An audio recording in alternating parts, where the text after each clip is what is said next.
So how can you use the sleep time in the music on the iPhone? Let's explain that. If this is your first time on Foxtecc, consider subscribing because I have so many tutorials which I believe you're going to benefit from.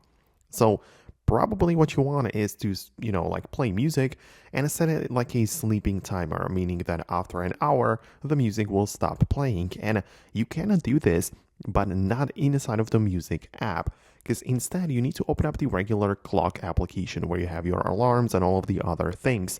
And you need to find the timer section in the bottom right. There is a button for it. And here you get to select the time or the timer for your music, right? So you can make it like an hour or literally any time period. But the important part is that when the timer ends, you can see we have that menu here. You basically select like usually the different sounds, which is gonna like go off after the time is up, but also at the bottom instead, we have the stop playing button.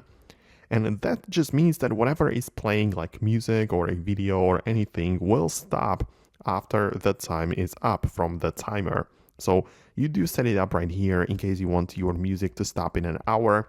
You choose stop playing when a timer ends and the timer for 1 hour. And that way it will stop, and it's a nice way to just time your, music or whatever else. So yeah, that would be about it from me. Let me know what you think below in the comments. Most definitely let me know if it worked. If it did, hit the thumbs up and subscribe for more upcoming videos like this one. So stay tuned and I'll see you later.